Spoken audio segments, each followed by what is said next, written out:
Okay, welcome to the afternoon session. The previous panel was sponsored by Huntington and Honigman.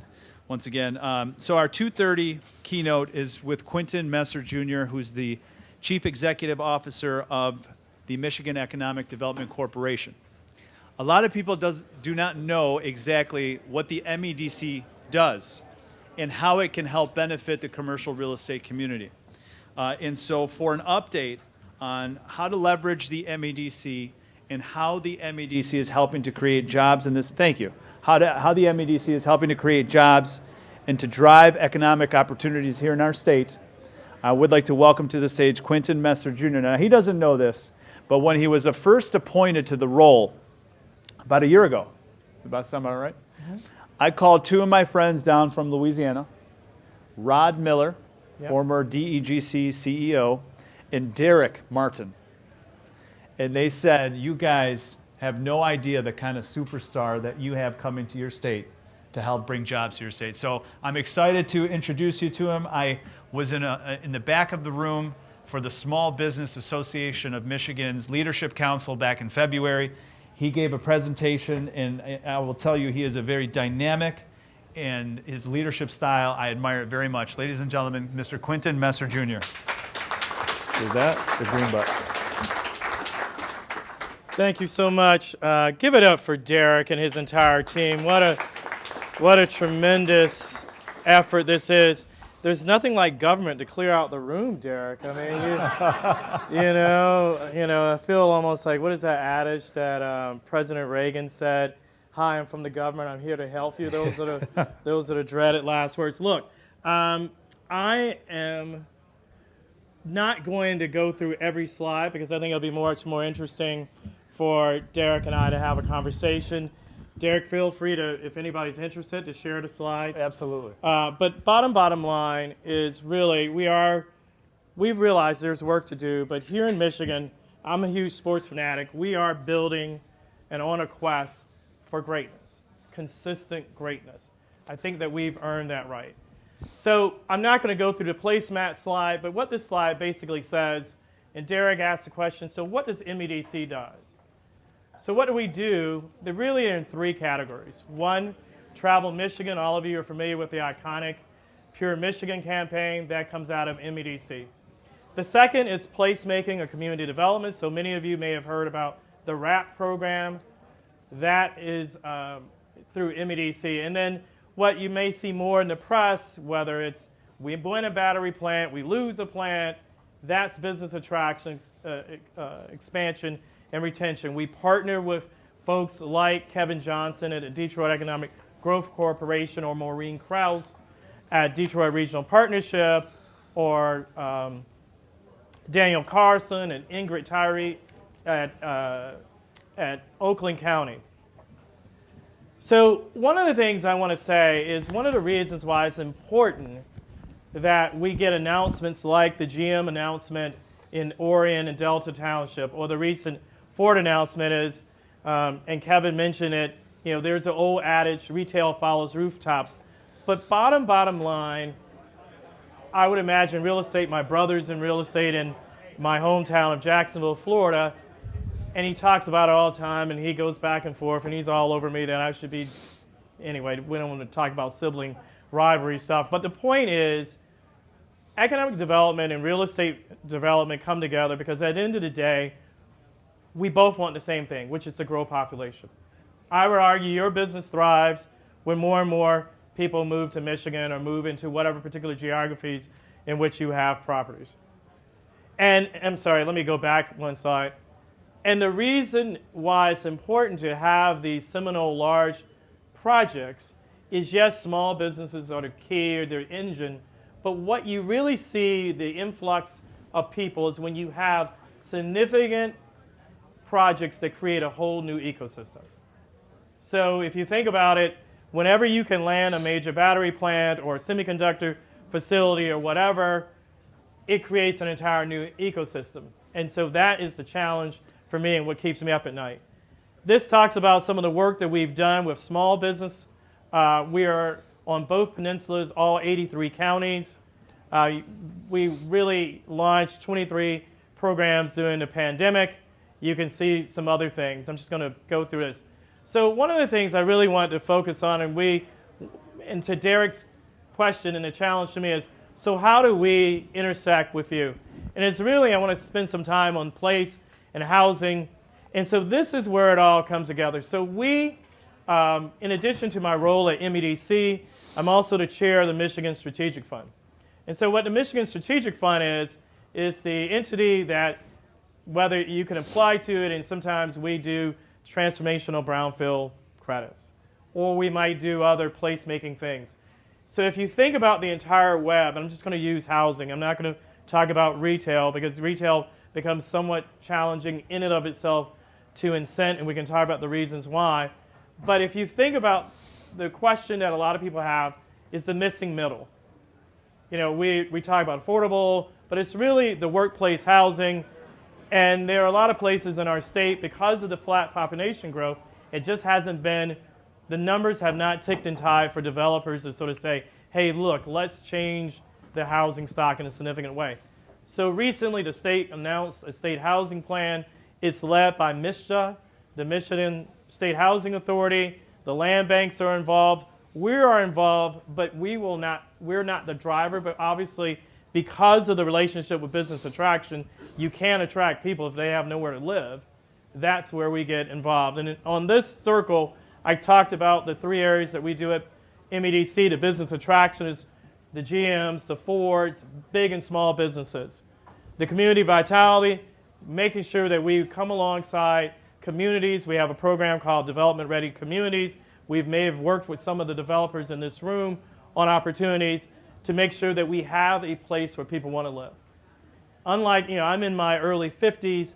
When I graduated from undergrad, my parents were like, Negro, go take a Negro. They're Southerners. That's what, back then you could say that to your children. That was kind of a laugh line. Tough group here. But anyway, a politically correct group, I understand that. They said, young black man, you shall go to wherever there is a job. And it didn't matter where it was. We have a different group of young people who feel that they have options. They are looking for amenities. Many of you are in that business. And then finally, we talked about image. Not only is it making sure that we take a positive message about Michigan, but also programs like Detroit Homecoming and other things are critically important to reframe the narrative. We all know, and you in the real estate business are in the image business in some respect, perception lags reality. And so that's what we have to combat. Thank you. That's my personal information. With that, we kind of abbreviate it, but we'll hit the stage because let's just pop up. Derek is like, let's just make this happen. Oh, let's just make it happen, right? Let's talk for a few minutes. I mean, you got a very unique job here. The economic catalyst for the state. You're running around the country in some cases. Congratulations with the announcement of the Ford plant coming to Southeast Michigan, 3,200 new jobs to the state, $2 billion investment. At a cost to taxpayer of $135 million. Now I'm for that. That math makes a lot of sense to me, and it does to a lot of people. But we have developers in this room that are committing, maybe $2 million, $5 million, $10 million, $15, $20 million of investment to the state. How can we best leverage the tools that you have to help them sort of even the playing field so that they could look at playing Monopoly at a higher level? Sure, that's a great question. So I think there are a couple of things. One, I think we have to understand where, and it's really based upon the voters. I mean, we serve at the discretion of the voters, and the voters have essentially said, we want MEDC to be last in money, not first in money. So frequently what will happen is we will have a development team that will say, hey, can you help get us going? If we just got money from the state, that will help us take our project. Well, the public says, wait a minute, that's a lot of risk. And the right thing is the developer, he or she should have skin in the game. They should have support from their local, whether city, state, township, or village, or whatever it might be, whatever the jurisdiction. And then that's when MEDC can come in and be that lasting capital that gets that developer over the finish line. I also think, location is a real estate thing. There are different things that make sense here in Southeast Michigan, they're going to be very different than up north or in the UP. You probably see us maybe incent some things there because the cost of capital is higher, the cost of development higher, the market is a bit more mature. You heard Kevin, regardless of what you thought, but the truth is it is very difficult to incent things that potentially could catalyze other businesses. So that's one of the challenges. I'm not saying that you would never incent retail, but that's one of the challenges with it. So I would say that's why I left my information there. If you have questions, I have colleagues who work very closely here in Southeast Michigan. There are people like Brittany Haskew and others who have been very thoughtful, very well known, and work with developers across this region, so we can see whether things work. So you have a leadership tree throughout the counties and maybe municipalities that kind of all work in tandem with each other. The MEDC is kind of like the last place that the developer would come to say, this is our project, we could use a little support to get it across the finish line? That's a great question. Look, I think I want people to be able to press the easy button because we obviously want people to invest dollars here in the state of Michigan.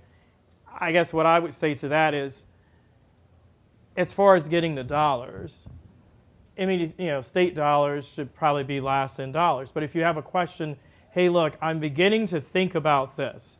I want to make sure that I avail our team of all the available resources. Who shall I call? Feel free to call me, and I will ask you, have you talked to the, whatever jurisdiction you're in? Have you spoken to the local or regional government? Have you spoken to others? What type of equity investment you're putting in? It's very difficult to incent projects if the developer isn't going to put any of his or her own cash in. Mm-hmm. So those are the things that we have to ask. So a developer, when they saw that you were a part of this program, they said to me, when I actually get invited in other states, and the economic developer of that state will fly me around in a helicopter. They'll help us identify sites that are specific to what our goals are for that particular community. Do we do any of that here in this state, or is it all focused on manufacturing and the automotive and EV sectors? It's not all focused. We just had an announcement in Kalamazoo with Pfizer, an investment there. We just had an announcement in Lansing with Flow electric charging stations. So we're not, look, we want to make sure that we incent and support opportunities that are going to lead to upward mobility for Michiganders on both peninsulas. Now, whether or not we fly people in planes, trains, or automobiles, there's a reason. I'm a big sportsman, and there's a reason why you will see a play caller on the sideline like this with this, because I'm sure a lot of you are wonderful people. You all care about Michigan, but you may have friends in other places. And I'm not going to necessarily let you know what our playbook is. But at the end of the day, we believe in customer service. There's a reason why when we went through a strategic realignment that we just operationalized on May 1st, our chief operating officer also has a title of Chief Operating and Customer Experience Officer. And so we want to make sure that the customer experience is great. I come from the South. I'm Jacksonville, Florida hometown, native Floridian, moved up from Louisiana. Southerners do some things differently. Mm-hmm. And so you may get flown around on the private state plane. I think if we were flying around prospects in Michigan based upon my own experience with the Michigan press, probably wouldn't work. So we have to sort of, everyone has an ego, but I think the question is, will people be treated fairly? My objective and promise to all of you is to get you a decision quickly. Time kills deals. And if we have to say no, here's the reason why. Or better yet, the better thing that we're encouraging colleagues is to say, yes, if. Now, the if might be a 15-part if. And you may come back and say, well, in state X, Y, Z, I didn't have to do that. Well, that's why you have markets. There are always things at play. At the end of the day, Michiganders are very prudent with their fiscal resources. They want checks and accountabilities. I will tell you this in just perspective. We figured it out. We spend at MEDC 4,600 hours in compliance required by our state legislature. That's by statute.